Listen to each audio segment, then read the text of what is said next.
Hi guys, I'm John Bro, and welcome back to Let's Play The Legend of Zelda Link's Awakening, or Luigi's Awakening, whichever one you want to say.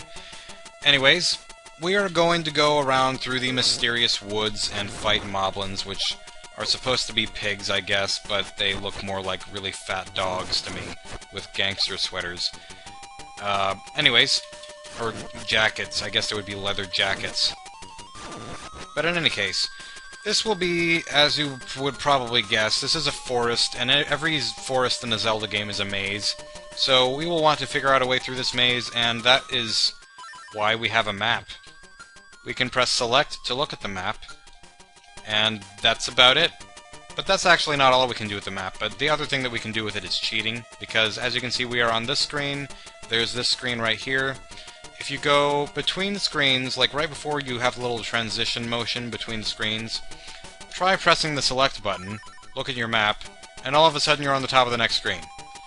This is a pretty big glitch, which I don't think that they fixed in Link's Awakening Deluxe, which is the color version of this game with one extra dungeon that's kind of not particularly interesting. It's just like one extra very tiny colored dungeon that's...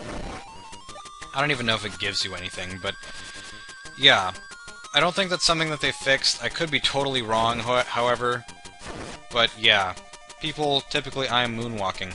People typically utilize this glitch to great advantages to speedrun this game like insanity. Insanity mode. Oh my goodness, it's Link. That moblin is Link. We can't be Link though because we are Luigi, and Luigi is not the best with a sword. And Luigi also apparently can't jump, because we need to go to that treasure chest, but we cannot jump over this hole. Also keep in mind where this treasure chest is on the map. It's right here. Let's go back around. You know, because we did see a little path that led to that treasure chest, right? That makes perfect sense. Let's go up, go up, go up, do-do-do-do-do. And we have this Tanuki guy, bear person. Oh, it's a raccoon. As a raccoon, my nose is very... Oh, whoops. I pressed B. As a raccoon, my nose is very sensitive to stuff like dust and powder. Well, yeah, my nose is too, so we are alike in a lot of ways, Raccoon Man. I also like to dance in the forest. Ho! You're going to be lost thanks to me. Wait, what? Okay, so here we are on the map. This is where the treasure chest was. And here we go! Wait a minute. And now all of a sudden we're over here. So the raccoon has teleportation powers, and he can just warp us to random places with his brain. That's nice, and very inconvenient. So we're gonna have to find a way around that. Which, this whole section of this game, I would have probably never figured this out. I had to look at a walkthrough at the very beginning of this game whenever I first played it. Maybe I would have figured it out, like, now, but it's just kind of ridiculous. Just what they expect you to do at the beginning of this game. Same with Majora's Mask. This is a Guardian Acorn, by the way. You got a Guardian Acorn! It'll reduce the damage you take by half! Which at this point in the game doesn't really seem particularly useful. It might be useful, and I'm just taking it for granted. Beware of floors with cracks. A heavy person should not stand on them. Are you making fun of my weight? Well, I guess I was making fun of Link Luigi's weight in the intro to the game. He just looks so fat in that shot, and now he continues to be fat. Stop making fun of my obesity, man! And we're gonna take out all the keys. Oh, I need to break the crystal weird things over here. Of course, these can't be crystals, because crystals are like, well, isn't that diamonds? I don't know. Crystals or diamonds, one of those two things is like the hardest thing in the universe, and logically, like a sword that's just made of metal or something should not be able to cut through it. This might even be made of wood. Who knows? This is a black and white game. We don't know what things are made out of, because we could based on their color in other games. Yeah, I'm not playing Link's Awakening Deluxe, as you can clearly see. This is the black and white original version, and this is just because this is the version that I own, personally. Because I am playing this on an emulator, I'm with a keyboard. Although I do own the game. Here's my proof. But yeah, I don't have a controller. I should be using a controller, but I have just a keyboard. And I think that, you picked the toadstool. As you hold it over your head, a mellow aroma flows into your nostrils. It's a very great descriptive kind of unnecessary description there. Thank you, game. Yep, so we have Luigi and we have mushrooms. How could this get any more Mario-like? All that and Chain Chomps as well. And Shy Guy. But yeah. I don't know, I feel like Black and White is pretty... Oh, we just got a Triforce piece, by the way. Piece of power, you can feel the energy flowing through you just like Gatorade. I feel like Black and White is quite, It's like its own art form, in a way, to use no color in something. Which might even be part of the reason that, like, The Artist... I haven't seen that movie, but I'm assuming it's good because it did win the Oscar for Best Picture, after all. That's a black and white movie. I think it might even be a silent film, I'm not entirely sure. But, yeah, like, things like that, it takes a very... it adds a certain very specific feel to a movie whenever it's just in black and white and not color. Which is kind of the reason that I feel like It's a Wonderful Life is better without the color added in, because there is a version of A Wonderful Life without and with color. Without is obviously the original. And, wait, I don't need to go here yet. I'm silly. And whenever I saw the color version, I felt like certain scenes... It was still pretty well done with all the color, but I felt like certain scenes would have benefited from not being so brightly colored. Just because the whole mood of the movie is like... You know, just kind of simple feeling, and then all of a sudden gets kind of depressing feeling, and, you know, black and white just fits that.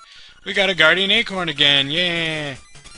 Every time I see the word or hear the word acorn, for some reason I think of Winnie the Pooh, because there's like this one Winnie the Pooh Christmas special, where Piglet is in charge of covering the tree with acorns, I guess?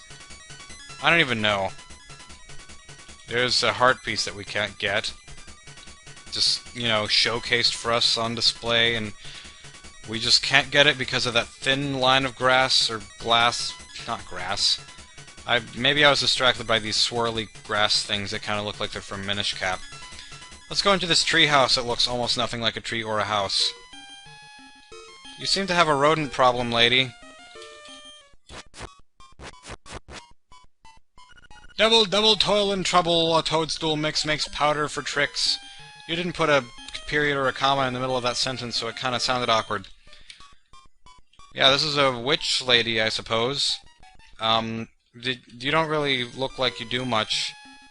You probably stole the hat from that other old lady who was sweeping her front porch, or front lawn.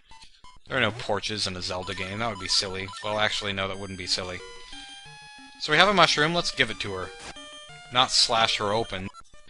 Ah, it has the sleepy toadstool, it does. We'll mix it up something in a jiffy, we will. What are you, Gollum? Yeah, you're not a witch at all. It is already, it is. Take care, as there's not much there.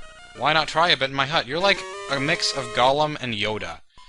You've got some magic powder. Try sprinkling it on a variety of things. Yeah, she says to be efficient with it, and then she tells us to use it in her hut. That just seems kind of contradictory there, lady. So I'm not going to do anything in your hut. I'm just going to leave. And randomly, what? I, like, humped invisibility as I walked along that tree. Okay. That's what is that, an electric chew? We don't want to hit those because they will electrocute you, obviously, with their electricity powers of electricness. So that would suck if we were electrocuted by electricity. I'm gonna take you on in a duel, Link. I'm gonna kill you. I did it. That was a lot easier than I was expecting. I thought you had more than one heart. So back to Raccoon Man here. Raccoon Bear Man here, with his, lovely belly button and his dancing. Yeah, I would never have figured that out. This is a pinball machine. Oh, I'm so dizzy. That was painful. The last thing I can remember was biting into a big juicy toadstool. Then I had the darndest dream. I was a raccoon. Yes, what a crazy dream. Yeah, sounds strange, but it sure was fun. Yep. Okay, so this is Mario, and he just ate into a mushroom and went on a trip. This is definitely a Mario game. Like, this isn't Zelda at all. What is this? So how you doing, brother? I'm all tuckered out. I think I'd better set a spell before I head home. Well, we just set a spell on you. Haha. Or actually, we broke the spell on you. Never mind. Anyways. Do-do-do-do-do-do-do. You've got the tail key. Now you can open the tail cave gate and kill tails. Ah, owl. Hoot! Take the key and go to the tail cave. Retrieve the instrument that is hidden there. Go now, the windfish is waiting. Hoot. It's always waiting. It's always... Well, it's not really waiting. It's just like kind of asleep. Because throughout this whole game, basically, it's gonna be asleep. The whole point is to wake it up. So is it really waiting if it is asleep? If it's conscious while it's asleep, then it's not really asleep, is it? Anyways. So let's just keep going. Ignore the moblins, which are supposed to look like pigs, but they look more like fat dogs. And, because they have the dog noses, as I might have said, but I don't even remember anymore. And I got lost on the way to the Tail Cave the last time I tried to go here. Oh, wait a minute, there's something else we can do. I'm gonna do this first. Because you know how that woman was saying that she wanted a Yoshi doll for her baby? Well, we can go to the shop now and get that for her. And we do have 61 rupees, so I guess we could buy something from the other shop too, but that's probably not nearly so useful. So let's talk to this nerd. Trendy game. How is it so trendy? I mean, I guess the Yoshi doll might be kind of trendy, but I don't think anyone's here. This isn't trending very well. And I don't think covering brick wall plants around your shop is very, you know, that doesn't really invite business. The A and B buttons move the crane. The rest is just timing. Go over to the buttons to play. Good luck. Yeah, whenever I was playing, like Paper Mario the Thousand Year Door crane games, I would think of this part of this game. So did I get it? I think I did. Conveniently, it is the easiest prize to get, even though it is the most crucial to the storyline. And this is actually required. This is a required thing that you must do in the game. This isn't just like, you know, just a side quest thing. It is a side quest, but it's required, basically. Yeah, he may be showing up in many games. This is an advertisement. Challenge again? No. What made you think I wanted to do that again? I got my Yoshi doll. That's the coolest thing that you have. Aside from your glasses, I suppose. I'm currently wearing glasses. I'm gonna kill you, chicken! Just for fun. Yeah. So let's give her the Yoshi doll. Why not? Oh, wait, okay. That's in our important items inventory over there that we can't go to. So we can just talk to her. Oh, will you give that doll to my baby? No. Tisk tisk, what a shame. I keep expecting, like, crazier reactions from these people, but no. Oh, thank you, you are indeed a generous person. I will give you this in return. And we got a bow! You traded for... Maybe you can trade the ribbon for something else. Okay, we can do this too, yeah. I keep forgetting about these things. Let's try to do this as quickly as we can, and there's Marin over there, and I don't want to talk to her because she's just gonna, like, make noise at us. So what we do with this, we give the ribbon to Baby Chain Chomp here. I thought we did. Maybe it's... Oh, okay, never mind. Oh, that ribbon! I need it! Will you trade it for my dog food? I love some dog food! Thank you, I was kinda hungry. Lucky, thanks. Well, here's your... You exchanged for... It's full of juicy beef. Beef! Yep, so now that's done, I don't think we can do anything else with the little trading sequence, or it's actually a very big trading sequence. It lasts the entire game. But yes, now let's go to the Tail Cave, which we know is over here. I got lost on my way here the last time I tried to play this. I kept looking around the beach for some reason, and the beach is not where it is at all. This part of the game, like this specific area, or actually this whole game kind of confuses me in its layout, but it makes sense. It still makes sense, and it's not a bad layout. This game is just... I don't know. Maybe it's something about top-down view games like this. They just kind of disorient me. Yeah, so here it is. Actually, I want to see if there are any hearts that I can get out of these Q*bert enemies. Don't they look like Q*bert?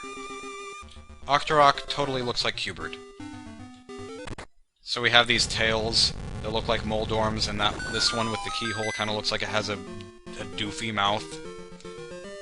And this is the first dungeon of the game, Level 1, Tail Cave. So we will be entering this next time on The Legend of Zelda Link's Awakening. Thank you for watching, and I will see you then.